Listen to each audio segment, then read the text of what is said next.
We wanted to build upon the previous films and apply all of that knowledge to something practical and real. We've been training for a few years now. And we're always looking for what's the most dynamic way to shoot this. We have watched Tom Cruise over the years climb mountains, jump out of a plane, and break his ankle trying to perform a stunt, and he wouldn't have it any other way. It all comes down to one thing. How do we involve the audience? I just want to give them that thrill. We have taken you through all of the most dangerous stunts in the past installments of the Mission Impossible franchise, but today we will be talking about the behind the scenes of the latest. There's a lot going into this stunt, so Tom put together this master plan to coordinate all of these experts in each of the particular disciplines involved to make this whole thing happen. John and I are jumping out of the helicopter. He's going to chase me. That's what we say to each other. Don't be careful, be confident. But before we get into more of these moments, some trivia for you. How many years was it between his first film role and the first Mission Impossible film? Leave your guesses in the comments down below and stick around to the end of the video to find out if your answer was correct. Tom had to drive one-handed cuffed, for real. No cheating it. The key is, don't crash.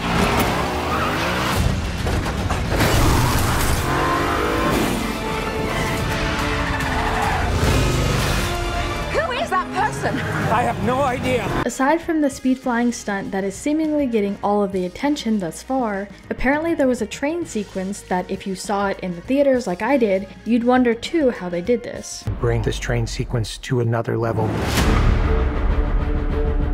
There was not a surplus of trains available to be wrecked. We had to build the train if we wanted to destroy it. To shoot it practically was extremely challenging. This train sequence was tricky, but the outcome made it all worth it, Cruise said. I can't wait for everyone to see it come to life. He wrote this in a caption of a sneak peek image. No one else in the world is doing this level of practical filmmaking, and it may never be done again. I've done fight scenes, but to do them on a moving train was trial by fire. That's how Tom likes to do things. Supposedly this is a train that was going 60 miles an hour while the famous Ethan Hunt was to perform a knife fight. Crash in the train involved multiplying factors of difficulty. You'd be chasing the train as it goes off. Every single camera had exactly one shot at getting it right. It's not just a matter of going off. Because if we do it all, we don't capture it right, what's the point? Not only did they have to build the train that was going to be destroyed, but the fact that this was actually real, to the point where no green screens were used, and there were really these actors and stunt coordinators on top of this moving train as they were running on top of it. 3, 2, 1, action!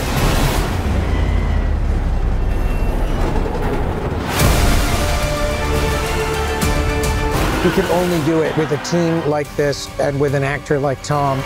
Moving on to the speed flying stunts, Tom Cruise trained for years in advance to do this in real life. Speed flying is similar to paragliding, but uses a wing to fly fast hill descents. It's a beautiful and delicate sport, director Christopher McQuarrie says. Coming up with the stunt is only one of the technical challenges. The other is putting a camera in a place that you can see where Tom is operating the speed wing. You can't get close to this with a helicopter or a drone. So we had to develop a gimbal system. While Cruise risked his life racing down the sides of mountains while speed flying, the infamous motorcycle stunt remains the most death-defying act in Dead Reckoning 1. What's going to work is here's you, here's me. This is what we need. That's one of the things of doing practical action. We are at the mercy of weather. It's too dangerous. I was training and I was ready, Cruise said. You have to be razor sharp when you're doing something like that. It was very important as we were prepping the film that it was actually the first thing. I don't want to drop that and go shoot other things and have my mind somewhere else. 3, 2, 1, action! Tom is airborne, Tom is airborne. Flying very close to rocks looks quite beautiful. Behind the scenes, we were all in absolute terror. The next stunt comes at a shock as Tom Cruise rode his motorcycle off of a cliff from a ramp. On the first day of filming, it seemed like they really wanted to get this one out of the way as they put this in front of everything. A year of base training, advanced skydive training, a lot of canopy skills, a lot of tracking.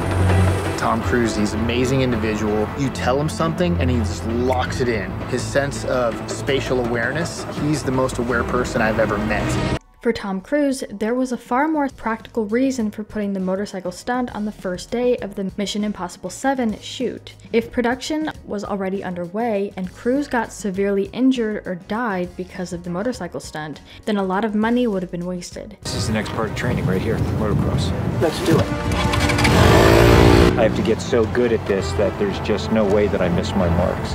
That's good. Come a little closer to me. Coming up with the stunt is only one of the technical challenges. The other is putting a camera in a place that you can see where Tom is doing it. But real quick, make sure you guys check out our Instagram page, linked down in the description. There's a ton of interview moments and memes, so make sure you check it out and give us a follow. You train and drill every little aspect over and over and over and over again. They were doing 30 jumps a day. Getting to a point where he was just a machine. I mean, over 500 skydives. That's what we do. Cruise suffered an ankle injury on Mission Impossible 6 that impacted production, but riding a motorcycle off of a cliff was far deadlier than any mission stunt prior. I think I can hold to the bike a little longer. Pretty much the biggest stunt in cinema history. Tom Cruise just rode a motorcycle off a cliff 6 times today. And back on the ground, there are plenty of other stunts performed as well, like the Rome car chase. Tom is driving and drifting one-handed through the streets of Rome. That was a day I will never forget. Trying to do drifts every time you think you're going in one direction. It's the cobblestones on the street say, no, you're not, you're going this way. You gotta get rid of this car. And if you didn't know, Mission Impossible Dead Reckoning is only part 1. Currently, part 2 is in production and scheduled for release in June of 2024. Of course, reprising his role of Ethan Hunt is Tom Cruise. Suddenly, this tiny little Fiat 500 comes out of nowhere. We built this Fiat 500 so that it would be faster. Filming took place in the UK at Longcross Studios and the Lake District. Other locations included Malta, South Africa, and Norway. In December 2022, it was reported filming was finished in the UK. The Fiat, that was wild. Some would even say the car is possessed. I don't think we could have made a sequence that was more difficult to shoot if I had gone out of my way to do it. It has really amazing results.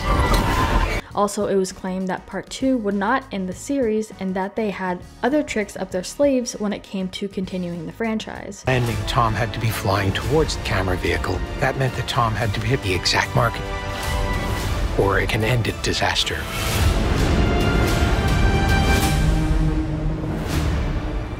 It is truly a one-of-a-kind adventure. Just recently, Cruise expressed interest in continuing to make further films in the series as Ethan Hunt, despite both films having been billed as a send-off to the character.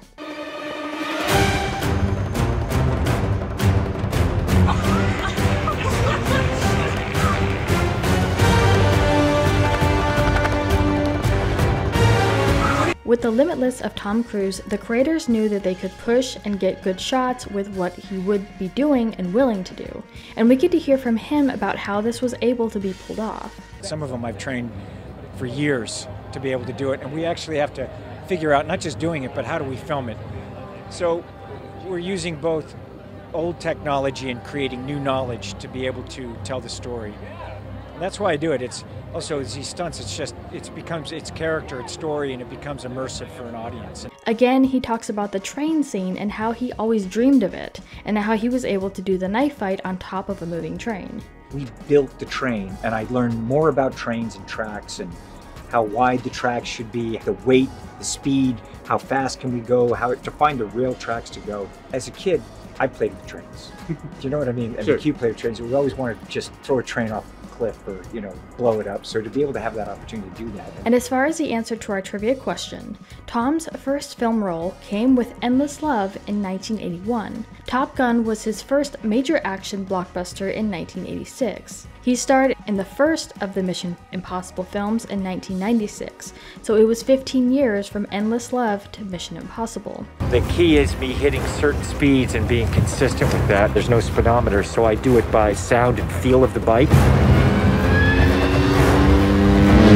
And then as I depart the bike, I'm using the wind that's hitting me here, and I'm cupping my chest. That will give me lift. But we wanted to turn this around to you guys. What do you think about all these moments? Which stunt from this film was your favorite? And what do you think was the most dangerous stunt Tom Cruise has ever done in his career? Let us know what your thoughts are in the comments down below. Make sure you're subscribed with notifications on for more videos just like this. That's it for today though. We'll see you all next time with a brand new video. Bye guys. You can only do it with a team like this and with an actor like Tom.